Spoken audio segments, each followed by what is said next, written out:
Hey guys, what's going on? It is Coach Tim here with another video, guys, and I got a really good one for you today.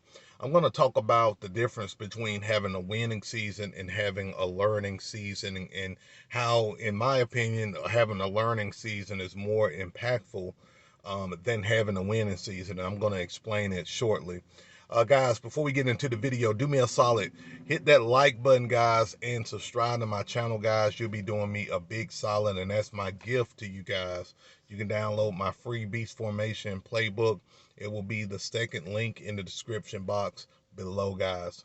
So let's get into this video, guys. The difference, and I want to go ahead and get into my definition of having a winning season and having a learning season. All right, guys. So to me, the difference between the two is when you have a winning season, you win the championship, or you accomplish whatever goal you had set out to for your team or for your program, guys. So, I'm gonna be the first to tell you guys, my goal each year is never to win a championship.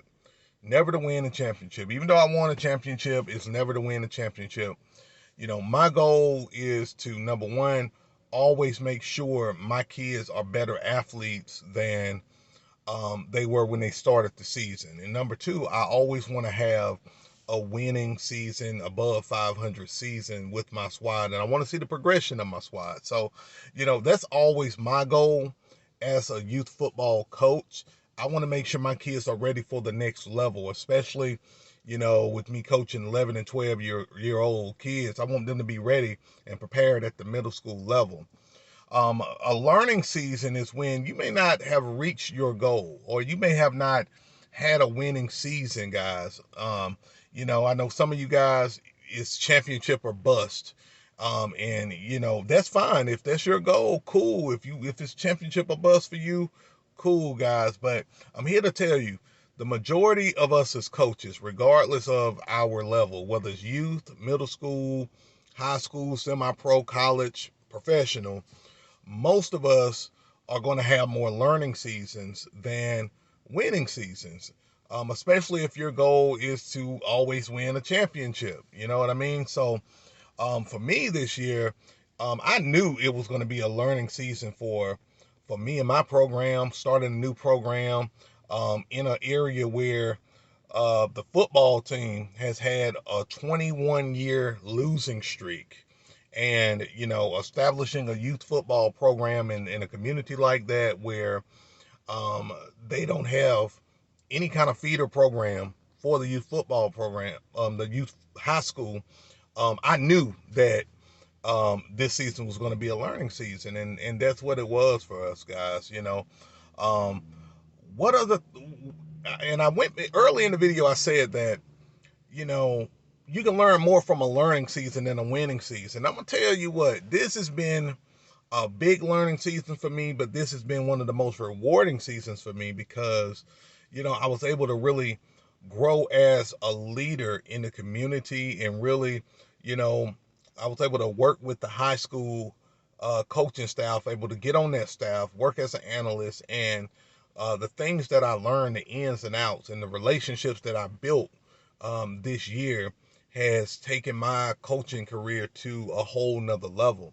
And one of the things that I'll share with you, that I shared with another coach this weekend, who is a viewer of this channel, is that, listen, I recommend any youth coach to try to move up to the middle school level, high school level, and coach. Even if it's only for a year or two, even if it's just volunteer, guys, get that experience under your belt, because it makes you a better leader.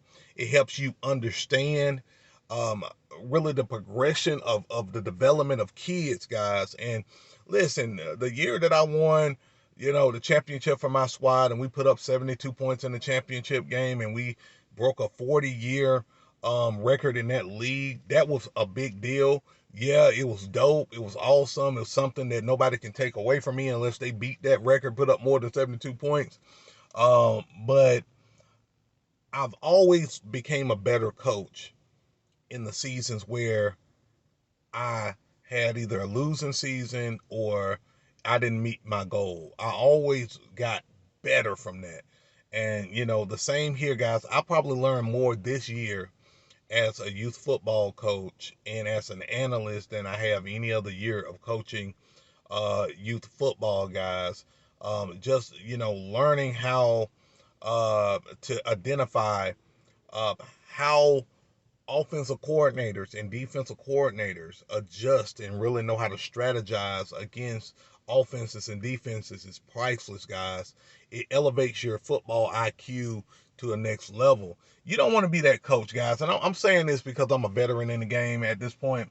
You don't want to be the coach to feel like, it's always championship or bust, guys. And it's okay to have that level of excellence, but you don't want to put that much pressure on yourself year to year, because that was me. I put pressure on myself year to year, all about winning or busting, no matter what. Because what it does is it has a tendency to corrupt you as a coach, and it has a tendency to give you that I'm going to win at all costs mentality. And there are coaches, even this year, guys, where, I've had to confront who would cheat to try to win a game so they can get to a championship and win a trophy that really not going to matter after the championship game. Because guess what, guys, when you win that championship, you're going to get some congrats for about a month or two. And then after that, everybody's, we're preparing for the next season. We're gunning for, the next season, especially on the youth football level, guys. You go into the high school level, middle school levels, especially high school, the records matter more, the wins and losses matter more. It's more on the line at that level, in the college level. But youth football, guys, stop taking these wins and losses so serious, guys, and work on the development of the kids. You got the unique opportunity to really develop your kids into being winners on a foundational level. And that's so important. The community that I coach in, used to be a football powerhouse, in the 80s and the 90s.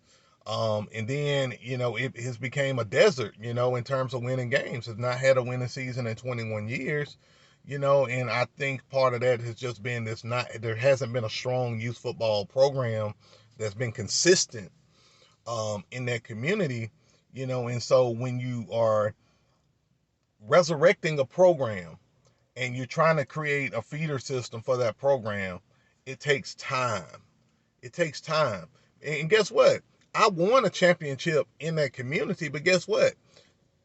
A lot of the kids that I won a championship with, they moved to other school systems. They moved to other districts, so to create a longevity or a strong program that has a longevity of success in developing kids, like the goals have to be different.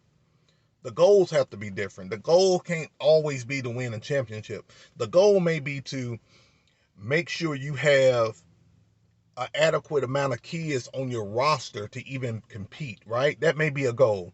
Another goal is, can we get each team to 500? Can we get each team to have a winning season? Those are the things you have to learn when you are a true pioneer and trying to really have a great program. You have to focus inside out. Guys, it's kind of like this. I love fried chicken, but fried chicken isn't the most healthy thing for you. But if you put that chicken in the crock pot and you just let that thing slow cook, and just marinate, man, that chicken fall off the bone and it's delicious and it's more healthy. And sometimes you have to cultivate your team or your program to the point where, it's slow cooking. You may not have that instant success or that instant gratification, but guys, you trust that process and you cook and you mold the right values into a program, and you can have a lot of success. Guys, and I can go on and on, another thing that's really important, and I'm kind of jumping into subjects, but it's important to also make sure that wherever you start your program, guys, make sure that community is behind you. It's hard when the community is not behind you. The parents don't value sports. because if they don't value sports, many a times they don't hold their kids accountable in participating in sports and things of that nature.